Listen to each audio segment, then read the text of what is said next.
Hello everybody, welcome back to Suman Guru Education YouTube channel.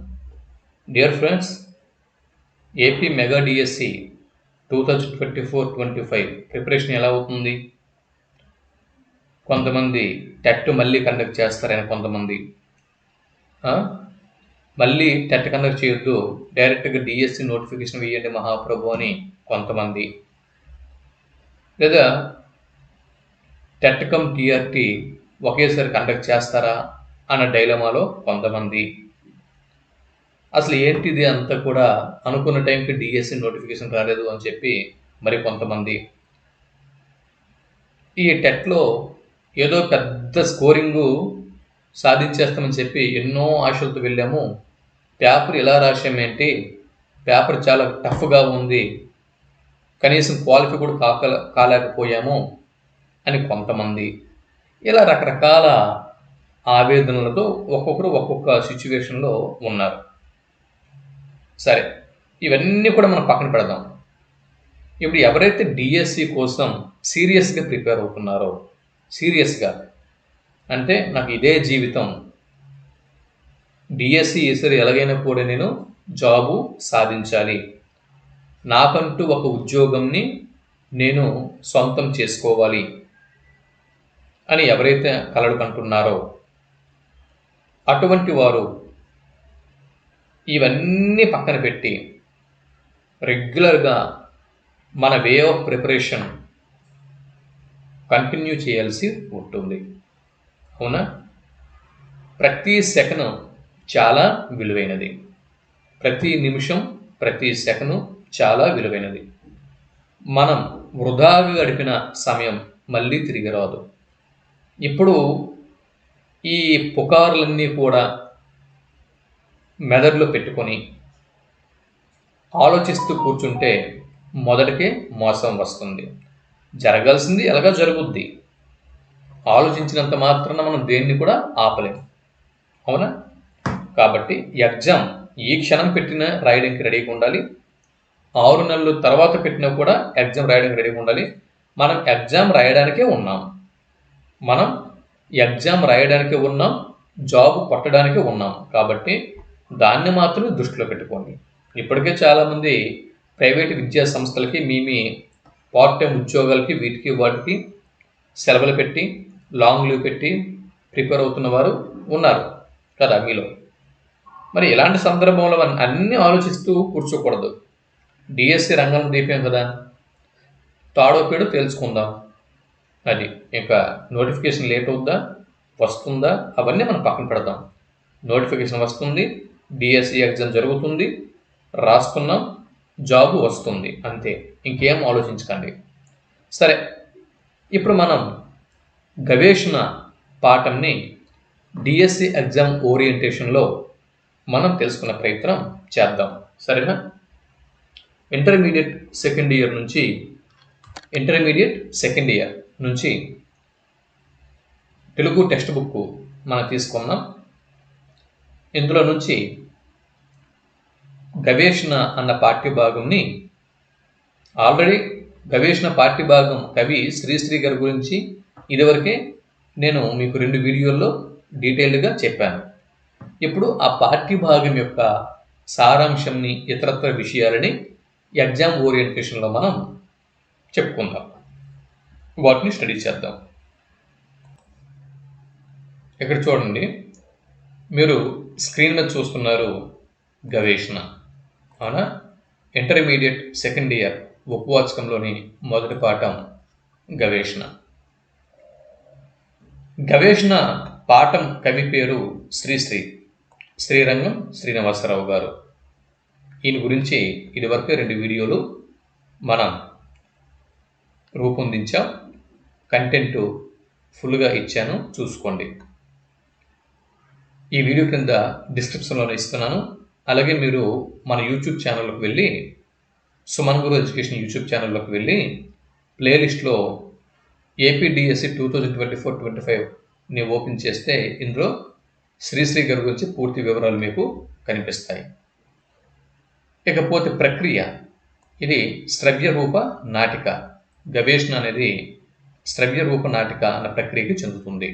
గవేషణ అంటే అర్థం ఏమిటి? గవేషణ అన్న పదానికి అర్థం వెదకుట అని అర్థం. గవేషణ అంటే అర్థం వెదకుట. అలాగే ఈ పాఠ్యభాగం యొక్క సారాంశం గనక మనం 2 ముక్కల్లో పరిశీలన చేస్తే, దేవతలు చేసిన పొరపాటు వల్ల శరీరాన్ని పోగొట్టుకున్న ఒక మనిషి యొక్క ఆత్మ తిరిగి శరీరం కోసం దేవుళ్ళాడటం, వెదకడం, దానికోసం న్యాయమూర్తితో, ధర్మదేవతతో వాదించి తిరిగి మానవ శరీరాన్ని ఆ ఆత్మ పొందటం అన్నది గవేషణ పాఠ్యభాగం యొక్క సారాంశం. గవేషణ పాఠ్యం యొక్క సారాంశం ఏంటండి? దేవతలు చేసిన పొరపాటు, దీనివల్ల శరీరంని పోగొట్టుకున్న ఒక మనిషి యొక్క ఆత్మ తిరిగి తన శరీరం కోసం భూలోకంలో వెతుకుతుంది. ఇందుకోసం న్యాయమూర్తితోనూ ధర్మదేవతతోనూ వాదించి తిరిగి మానవ శరీరంని ఆ ఆత్మ పొందుతుంది. ఎలా? అదే ఈ పాఠ్యభాగంలో ఉన్నటువంటి సారాంశం. నాటికలోని పాత్రలు. ఈ గవేషణ అన్నటువంటి నాటికలోని ఉన్నటువంటి పాత్రల్ని పరిశీలన చేస్తే, మొదటి పాత్ర మానవుడు. తన ఆయుర్దాయం తీరకుండా మరణించిన మనిషి. తన ఆయుష్ తీరకుండా మరణించిన మనిషి మానవుడు. 1. 2. నవ్విన వ్యక్తి రెండవ పాత్ర. యమలోకంలో కంటికి కనిపించని అదృశ్య భటుడు. యమలోకంలో దృశ్యకి వ్యతిరేక పదం అదృశ్య. దృశ్యం అంటే కంటికి కనిపించుట, అదృశ్యం అంటే కంటికి కనిపించకపోవుట. అమ్మాయి, బిడ్డను కన్నటువంటి స్త్రీ, బిడ్డకు జన్మనిచ్చినటువంటి స్త్రీ ఎవరైతే ఉన్నారో ఆవిడ అమ్మాయి. ఓకే. ఇక 4వ క్యారెక్టర్ 1వ మృత్యుదూత, 2వ క్యారెక్టర్ అది 5వ క్యారెక్టర్ 2వ మృత్యుదూత, 6వ క్యారెక్టర్ న్యాయమూర్తి, 7వ క్యారెక్టర్ డాక్టర్. మొత్తం గవేషణలో ఈ 7 క్యారెక్టర్లు మన ప్రధానంగా గుర్తుపెట్టుకోవాలి. ఓకే. గవేషణలో 7 క్యారెక్టర్లను మనం గుర్తుపెట్టుకోవాలి. 1వ మృత్యుదూత, 2వ మృత్యుదూత, 1వ 2వ మృత్యుదూతలు, న్యాయమూర్తి, డాక్టరు. ఓకే. 1వ మృత్యుదూత, 2వ మృత్యుదూత, న్యాయమూర్తి, డాక్టరు. ఇకపోతే అమ్మాయి, బిడ్డకు జన్మనిచ్చినటువంటి ఒక స్త్రీ అమ్మాయి. నవ్విన వ్యక్తి, యమలోకంలో కంటికి కనిపించని అదృశ్య భటుడు. మానవుడు, తన ఆయుష్ తీరకుండానే మరణించినటువంటి మనిషి. ఇవి ఈ 7 పాత్రలు గుర్తుపెట్టుకోండి. ఇప్పుడు గవేషణ పాఠ్యభాగం యొక్క సారాంశంని ఒకసారి మనం పరిశీలన చేద్దాం. ఈ పాఠ్యభాగంలో శ్రీశ్రీ ఏం చెప్పారు, అసలు గవేషణ అన్న నాటికలో ఏముంది ఒకసారి చూద్దాం. భూలోకంలో ఒక మానవుడు తన 35వ ఏట మరణించాడు.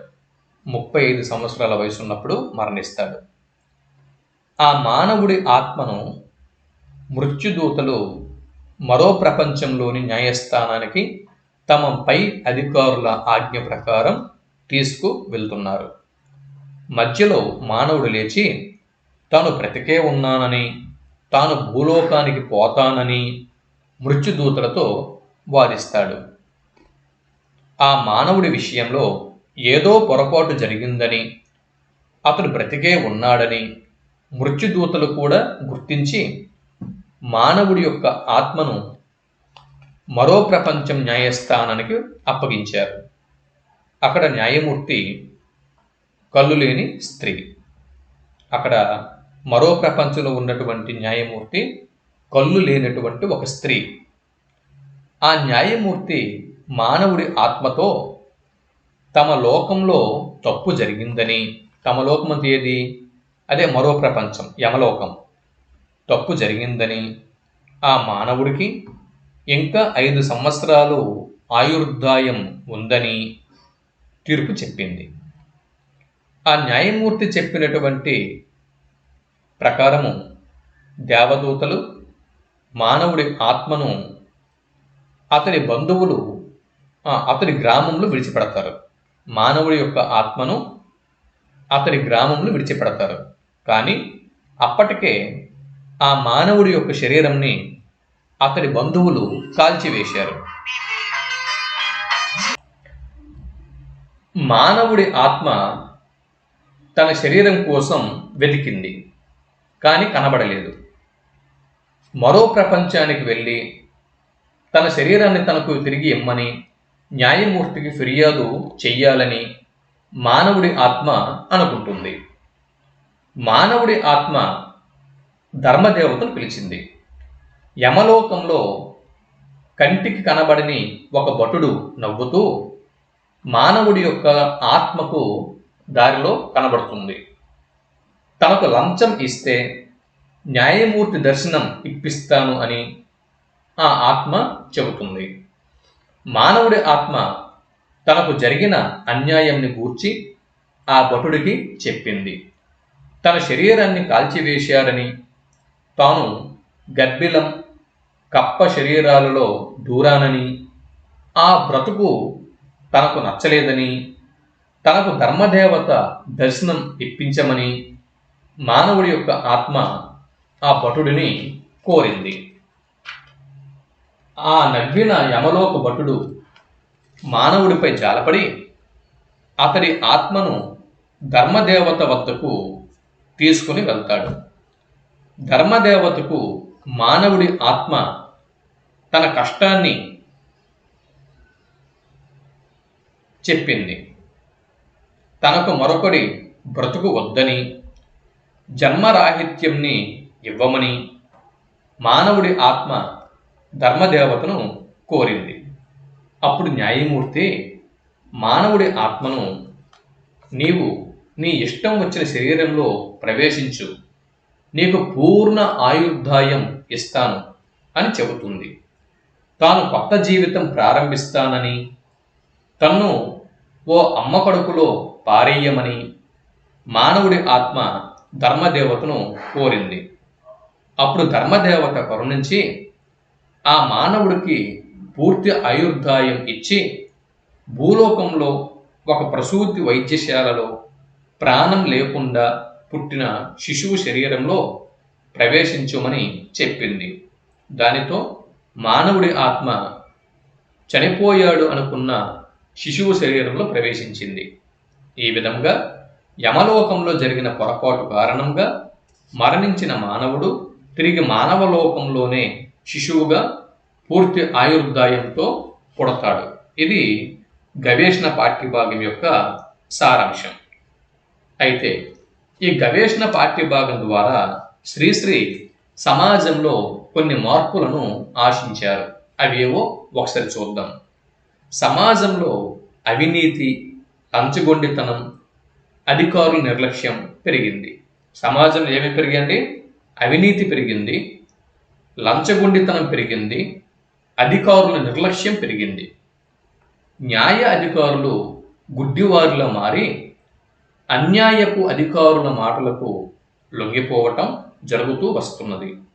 సమాజంలో జరిగే అన్యాయాన్ని ఎదిరించి నిలిచి అధికారులను ప్రశ్నించి నాటికలో మానవుడి వలె విజయం సాధించాలి అని శ్రీశ్రీ ఆశించాడు. నాటికలో మానవుడు తాను బ్రతికే ఉన్నానని, తాను తప్పు ఏమీ చెయ్యలేదని, తనను న్యాయాధికారి దగ్గరకు తీసుకుని వెళితే అతడినే అడుగుతానని మృత్యుదూతలతో వాదించి వారిని లొంగదీశాడు. నాటికలో మానవుడిలా అన్యాయం జరిగిన ప్రతి వ్యక్తి ఎదురు తిరిగి పై అధికారులను ప్రశ్నించాలని శ్రీశ్రీ ఆశించాడు. మృత్యులోకంలో న్యాయమూర్తి వలె లోకంలోని న్యాయమూర్తులంతా అన్యాయం జరిగిన వారి పట్ల నిలబడి న్యాయం చెయ్యాలి అని శ్రీశ్రీ ఆశించారు. కేవలం పై అధికారుల ఆజ్ఞలకు తల వంచే నాటికలోని మృత్యుదూతల వలె కాక సత్యంని తెలుసుకొని పై అధికారుల దృష్టికి న్యాయంని తీసుకురావాలని శ్రీశ్రీ ఆశించాడు.